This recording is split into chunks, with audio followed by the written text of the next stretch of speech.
Queridos amigos, bienvenidos una vez más a su programa donde Dios llora.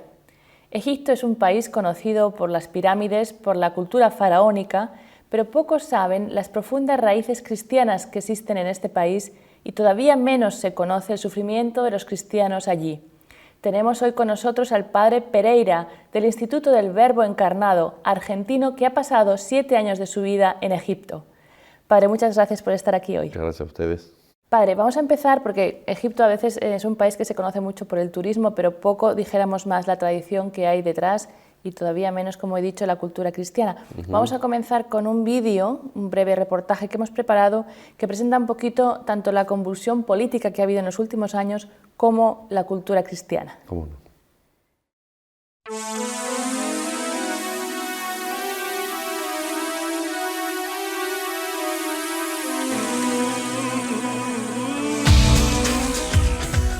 Egipto no solo es un país de pirámides y atardeceres majestuosos, también es un país donde los intereses económicos y políticos de las grandes potencias del mundo se entrelazan.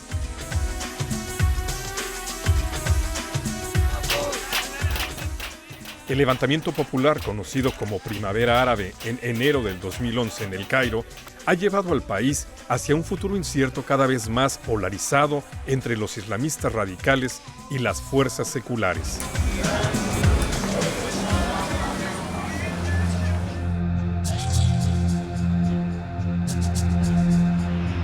La República Árabe de Egipto es el país más poblado en el Medio Oriente, con alrededor de 84 millones de habitantes, donde el 87% son musulmanes y el 12% son cristianos coptos.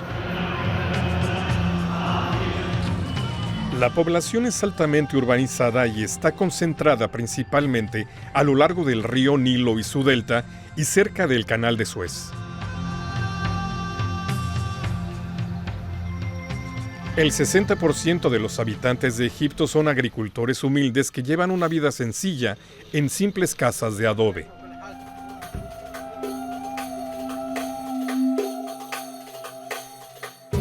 La posición estratégica de Egipto le da control sobre el Canal de Suez, una de las rutas de navegación más activas del mundo. Una 10ª parte del suministro de petróleo mundial pasa por esta vía anualmente. La economía de Egipto, además de los ingresos procedentes del Canal de Suez, del petróleo y de la agricultura, depende en gran medida del turismo. Más de 10 millones de personas visitan anualmente sus importantes sitios arqueológicos y los lujosos hoteles de playa. Sin embargo, la creciente agitación interna de los últimos tiempos ha obstaculizado el crecimiento, provocando un aumento del desempleo, inflación y pérdidas económicas. Las raíces de la civilización egipcia se remontan 4 milenios antes de Cristo. Desde entonces la tierra ha sido dominada por dinastías faraónicas, reyes invasores, emperadores romanos y emperadores bizantinos. La conquista árabe en el siglo VII introdujo el Islam a Egipto, la cultura a la que hoy pertenece. En 1882, el Imperio Británico ocupó la región. Egipto obtuvo su independencia en 1922 y enseguida coronó a Farouk como rey de Egipto. Sin embargo, no fue hasta 1953 cuando fue declarada la República. Egipto se mantuvo en agitación durante la segunda mitad del siglo XX con conflictos relacionados al Canal de Suez y a la presencia de Israel en el Medio Oriente.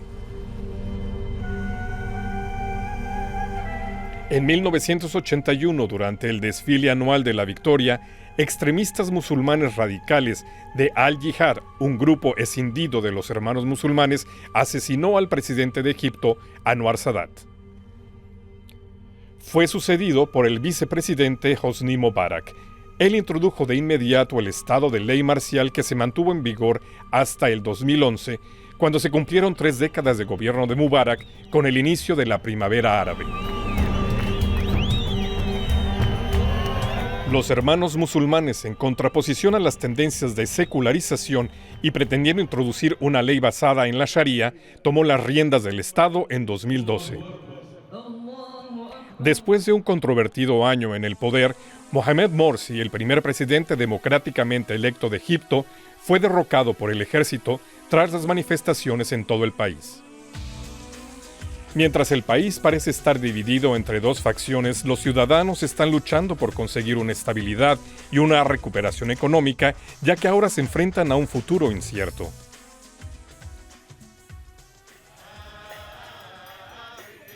El cristianismo llegó a Egipto con Marcos el Evangelista en el siglo I. Poco después nació el monacato cristiano y después, a finales del siglo V, cientos de monasterios, miles de celdas y cuevas adornaban el desierto egipcio.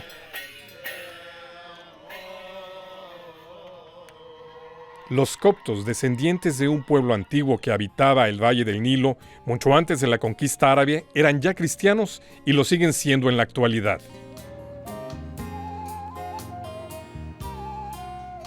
Coptos ortodoxos, católicos y protestantes están unidos por su devoción a Cristo desde una edad muy temprana, cuando una cruz es tatuada en su brazo o en el hombro, como un signo permanente de su fe. Aunque los coptos hasta la Edad Media fueron una mayoría en Egipto, a lo largo de las décadas ha crecido una discriminación en su contra. Algunos se convirtieron al Islam con el fin de sobrevivir, pero aquellos que se niegan a repudiar su fe se convirtieron en ciudadanos de segunda clase.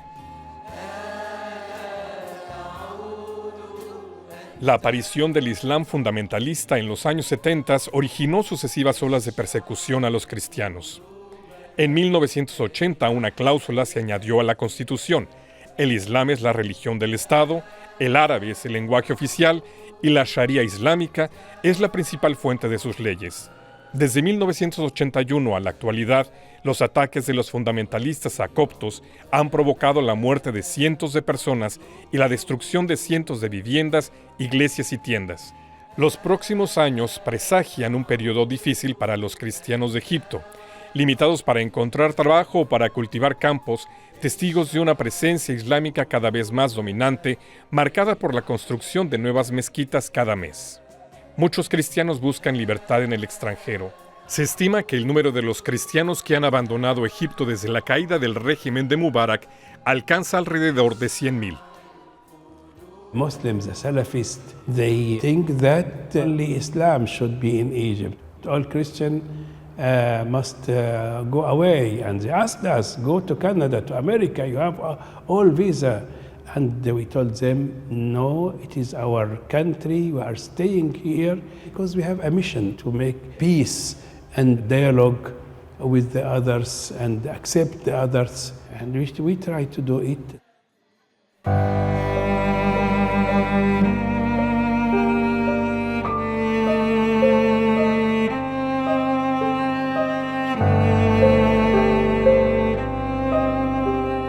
Chrześcijanie w Egipcie, nasi cierpiący bracia i siostry potrzebują naszej pomocy, nie tylko naszej sympatii, ale także potrzebują głębokiej pomocy, przede wszystkim modlitewnej. Musimy także ich wspierać finansowo.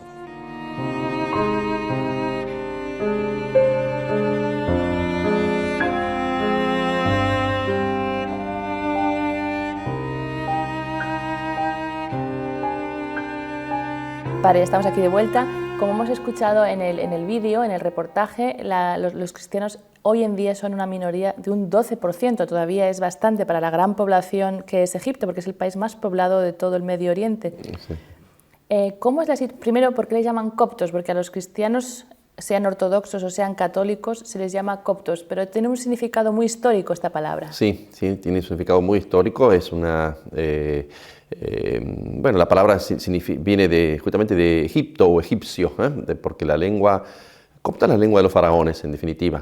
Nosotros estamos acostumbrados a ver los jeroglíficos, pero eso eran caracteres que se escribían, se dibujaban y tenían un significado, pero no era la lengua que la gente hablaba. Había una lengua de dialecto normal, que tiene que ser la misma que habló Moisés, incluso, que vivió tantos años en la corte del faraón. Es el antiguo egipcio. Esa lengua después tuvo influjo griego en la época un poco antes de Cristo, helenística se llama, incluso después. Bueno, ese complejo armó lo que se llama la lengua copta, que por eso Kipt viene en lengua egipcia, era el nombre de Egipto o de egipcio. Los árabes después hicieron lo arabizado, llegó a esa forma, copto, Kipt, que de ahí viene el nombre copto.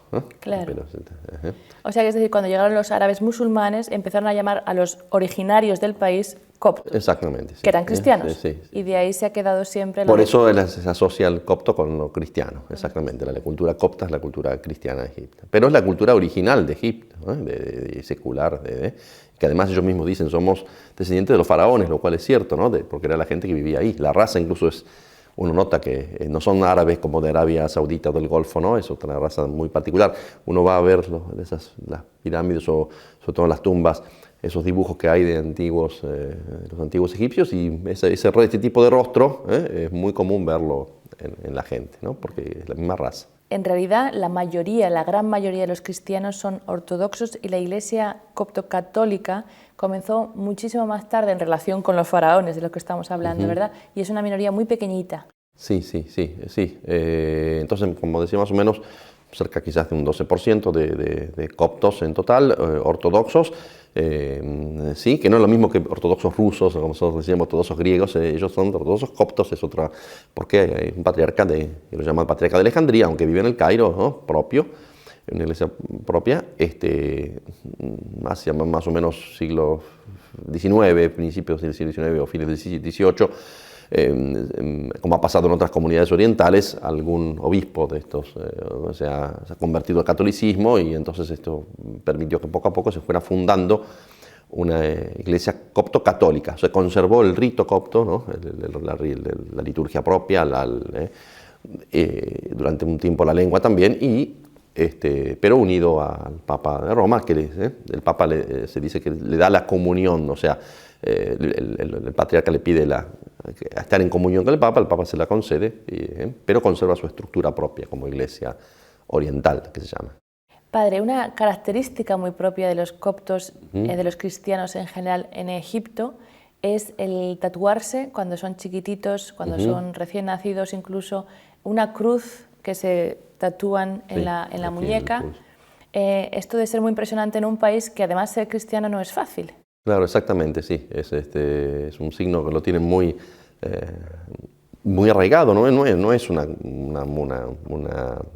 muestra o algo porque lo hacen por ostentación, ¿no? Es una característica propia de la cultura y del país, ¿no? Y lo tienen muy asumido, ¿no? Además, eso se hace mucho también en los monasterios, sobre todo, que son sobre todo ortodoxos, pero a lo largo de la valle del Nilo hay muchos monasterios, algunos muy antiguos, la mayoría masculinos, algunos, hay también femeninos, menos, de monjes, y ahí es muy común que los cristianos vayan los domingos, estén ahí, porque hay también dependencia, a veces pasa, después se escucha misa, se pasa el tiempo allí, se come, se divierten, y ahí también, muchas veces hacen ahí los tatuajes esos, ¿no? Llevan a los renitos también a hacerlo. Claro. Yo tuve la suerte también de estar visitando familias cristianas en Egipto, y recuerdo la respuesta de una señora bastante mayor, son familias bastante pobres en general. Luego hablaremos un poquito, si nos da tiempo, sobre el desarrollo de un país como fue la cultura faraónica hoy en día, tiene graves problemas. Pero visitando una de estas familias le hablamos a la madre de familia, una señora muy anciana ya, si tenía dificultades para vivir la fe, y nos dijo, no, mira, si uno no da nunca, trata bien, si es muy humilde, si no da ninguna nota fuera de su casa, no molesta a los vecinos, no hace nada que llame la atención, no tenemos problemas. Y yo pensé, es una respuesta que hay que leer al revés. El hecho de que no haya problemas es porque los cristianos tienen que estar siempre dijéramos, totalmente bajo la manta, por llamarlo de manera, no sé casi cómo explicarlo, pero ¿es esa su experiencia también? Sí, ciertamente que eso se da, ¿no? Se da con algunos matices, quizás en las ciudades grandes como el Cairo, Alejandría, se da un poco menos, ¿no? Es más fácil allí. Bueno, hay más influencia de otras culturas, de otra gente, de turismo, hay también bueno, más anonimato como en las ciudades grandes, pero sobre todo en las ciudades, a veces también en los barrios periféricos de estas ciudades también sucede mucho, pero sobre todo en las ciudades más chicas, que son muchas, ¿no? Y pueblos en el Alto, como decía, la Valle del Nilo está poblada, además en el resto del país es hacia Libia o hacia la otra parte es desierto, así que mucha población concentrada en esa Valle del Nilo. Estamos hablando de un país de 90 millones o más de habitantes, entonces ciertamente hay muchos pueblos, y ahí sí sucede eso, donde los cristianos netamente a veces están un poco más a la defensiva y bueno, tienen un perfil más bajo un poco, para poder un poco convivir, digamos. Sí. Tienen también sus instituciones, eso sí, ¿no? Sus iglesias, a veces también algunos clubes o lugares donde, escuelas también, hay, tanto por parte de los ortodoxos como por parte de los católicos, hay los propios obispados que tienen, también los franciscanos, son una congregación muy metida ahí ya desde hace tiempo, con sus miembros son casi todos coptos católicos. De modo que en muchos lados tienen escuelas o tienen otro tipo de instituciones. Vamos a hablar un poquito de ese movimiento fundamentalista de la hermandad musulmana conocida en 1982 por el asesinato al presidente Sadat. ¿Qué es exactamente, qué es lo que busca esta hermandad? Bueno, sí, este movimiento creo que, por lo que tengo entendido, nace en 1928. Hay un intelectual, bueno, primero Hassan al-Banna creo que es, y después otro intelectual, Sayyid Qutb, muy conocido en Egipto, donde un poco le da es un poco el ideólogo, ¿no? El que da toda la ideología a la hermandad musulmana. De algún modo, yo no soy un experto de todos modos en esto, pero de algún modo ellos básicamente quieren volver a un Islam original, pero también ellos sobre todo lo entienden desde el punto de vista político y cultural, ¿no? Digamos, porque entienden que eso era el esplendor del Islam en sus comienzos. Y todos estos grupos vienen condicionados mucho por un poco por la historia del colonialismo que ha habido en el siglo XIX, siglo XIX, donde para ellos dicen, bueno, hemos perdido esa preponderancia del mundo musulmán, quizás por haber traicionado sus ideales islámicos, entonces hay que recuperarla, ¿no? Han tenido ese complejo delante al colonialismo, delante a la situación europea que era muy superior en el siglo XIX, siglo XX. Luego vinieron las independencias de estos países, hubo de entrada movimientos un poco más de carácter nacionalista, como el panarabismo de Nasser, del presidente Nasser en Egipto, pero después poco a poco fueron derivando en grupos más donde querían más la pureza islámica en sí mismo, ¿no? Y convertir al Islam también en una herramienta política para instaurar un Estado de carácter más islámico, ¿no? Con la ley islámica, el Sharia, etc.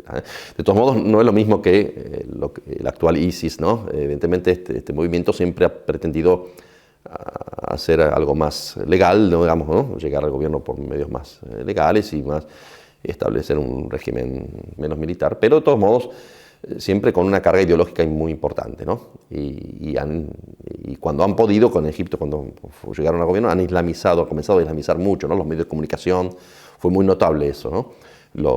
Ya trabajaban en las universidades de antes, porque habían sido prohibidos desde después de la muerte del presidente Sadat como entidad política, pero con otros nombres siguieron trabajando en las universidades, en ambientes culturales, de modo que siguieron adelante, ¿no?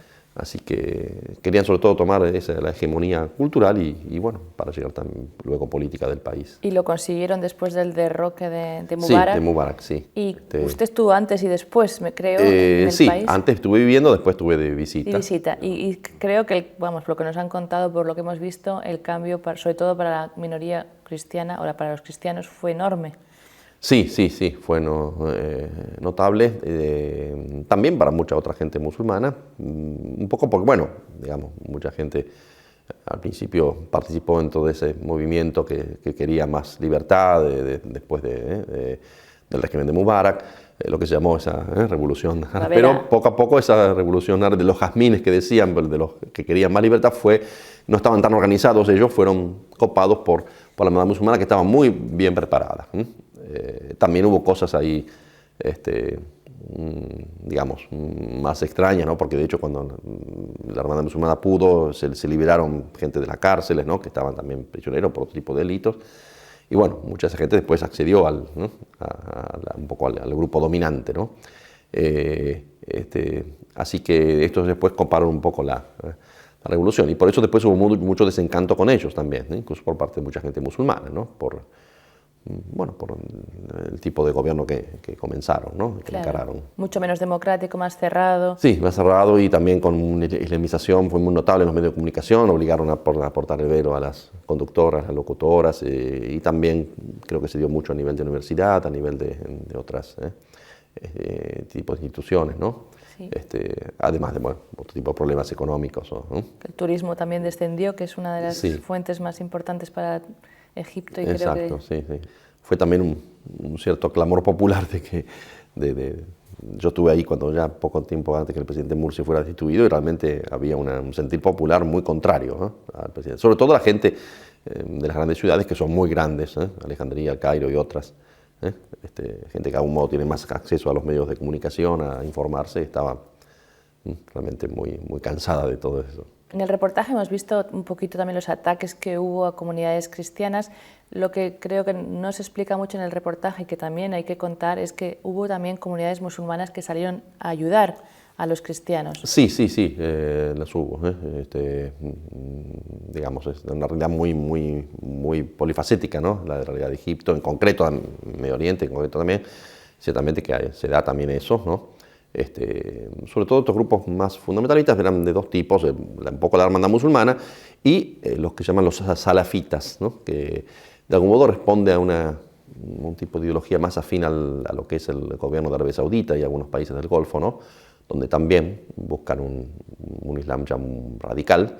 Ya ellos, digamos, ya no son tan políticos como los hermanos musulmanes, ya están dispuestos incluso a recurrir más a la violencia si es necesario, por eso también ellos participaron en la quema de iglesias, en varios actos así más violentos.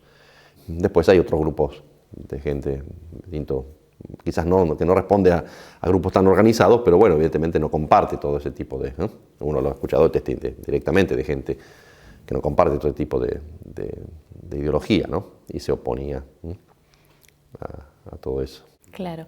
Vamos a hablar un poquito de la labor que hacen ustedes, que a pesar de todo me imagino que es difícil, pero muy bonita. ¿Cómo es quizá su labor en Alejandría, donde están ustedes? Sí, bueno, ha habido distintos tipos de actividades que se han hecho.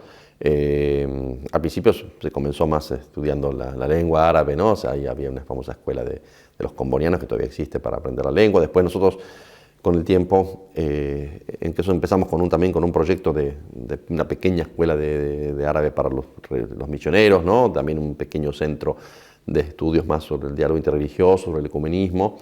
Por otra parte, otra actividad que comenzó junto con las hermanas de nuestra familia religiosa es las obras de caridad, ¿no? Durante unos años se comenzaron con hogares de niños, ellos comenzaron con hogares de niñas huérfanos, ¿no? También discapacitados, ¿no? Todavía están allí trabajando. Las hermanas tienen un hogar en El Cairo, de niños discapacitados o minusválidos. Y también ha habido otro hogar ya de chicas más grandes, ¿no? De familias huérfanas o de familias que no lo podían mantenerlas. También sucede eso en mucha gente del Alto Egipto, del interior. Incluso entre los cristianos pasa que hay un cierto, bueno, por problemas también culturales, pobreza, hay también un cierto abandono, sobre todo de las chicas, ¿no? Donde evidentemente no tienen acceso al estudio. Así que las hermanas también tienen una casa donde pueden ir a la escuela y formarse. Formación, sí. Así que, bueno, después también tenemos ya tenemos sacerdotes también de rito copto católico que son de nuestro instituto, ¿no? Algunos, así que también tenemos parroquias allí. En Alto Egipto una y cerca de Alejandría otra. Así que hacen trabajo parroquial también allí. Claro. ¿Experimentó, quizá en los años que usted ha estado trabajando allí, experimentó ese tipo de limitación como minoría en un país musulmán? Sí, se experimenta, ciertamente, se experimenta, ¿no? Es verdad que a veces el ser extranjero a veces ayuda en algunas cosas, sobre todo en las ciudades grandes, porque bueno, a veces uno viene visto como un personaje más especial, de ser tratado con cierta dignidad, respeto, ¿no? Pero ciertamente que la limitación la viven más los propios cristianos locales, ¿no? Eso es mucho más, ¿no? Ciertamente que, digamos, ahora tendría que pensar un poco, pero por ejemplo para los mismos estudios universitarios, ¿no? Si bien otro tipo de carreras técnicas no hay problema, pero por ejemplo para los mismos estudios de lo que es el árabe literario, no es tan fácil para los mismos cristianos acceder a ese tipo de estudios, ¿no? De hecho, por ejemplo, nosotros, para conseguir profesores para la escuela de árabe, cristianos que supieran bien árabe de clásico, prácticamente no había, ¿no? Era muy, muy difícil, salvo algunos que se habían formado en otros lados, por su cuenta, porque era casi patrimonio un poco de los musulmanes, por decir así. Porque no les permiten acceder tan claro, fácilmente. identificar el árabe con lo musulmán, ¿no? Entonces, por eso, en ese sentido, por ejemplo, ¿no? Hemos sabido de gente que ha tenido incluso discriminación en el trabajo, hasta en empresas ha pasado, ¿no? Simplemente por el nombre, porque ellos en el nombre se sabe quién es cristiano y quién es musulmán. Los nombres que usan son distintos, ¿no? Entonces, eso hemos conocido casos, no que me ha tocado a mí, pero sí que... Cuéntenos quizá también un poquito alguna experiencia que nos pueda ayudar nosotros a ver nuestra fe, porque cuando uno hace este intercambio, dijéramos, de tradiciones, de culturas con la misma fe, el aporte que los misioneros ellos van a servir, pero a veces también hay cosas que la iglesia autóctona, dijéramos, enriquece a la fe. ¿Hay algún ejemplo tanto de tradición, de cultura o de...? Sí, yo creo que el ejemplo más grande es el ejemplo justamente de fe y de fidelidad a la fe, ¿no? Evidentemente que uno puede encontrar muchas cosas para mejorar, ¿no? También defectos, como en todos lados, pero eso es muy, muy notable, cómo se vive la fe de un modo profundo, ¿no? A veces hasta es curioso cómo conocen hasta la Biblia, ¿no? Siempre hacen relación a algo que está escrito en la Biblia, lo sacan a colación a raíz de alguna circunstancia. Y se vive la fe también de modo realmente profundo, simple, pero profundo por parte de mucha gente, ¿no? Y bueno, hemos tenido también ese video eran cristianos ortodoxos que trabajaban en Libia, de estos mártires hace menos de un año atrás, martirizados así la mayoría de muchos estaban rezando, ¿no? Se le veía por movimiento de los labios, ¿no? Así, y bueno, ante esa circunstancia que espantan, digamos, ¿no? para nosotros, del martirio, ¿no? Directamente. Y han tenido muchos mártires, ¿no? Desde siempre, digamos, ¿no? Antes incluso de la época musulmana y después también. Así que ese testimonio permanente de la fe vivida de modo simple y puro es muy notable, ¿no? Bueno. Muchas gracias, Padre Carlos. Como siempre, el tiempo es muy cortito. Muy bien. Pero ya le invitaremos de nuevo a nuestro programa. Cómo no. Muchas gracias a ustedes. Y muchas gracias también a ustedes, queridos amigos, por haber seguido su programa Donde Dios llora. Si desean tener más información sobre los cristianos en Egipto, no duden en contactar con la dirección que van a ver ahora al final en su pantalla. Muchas gracias, que Dios les bendiga y hasta la próxima semana.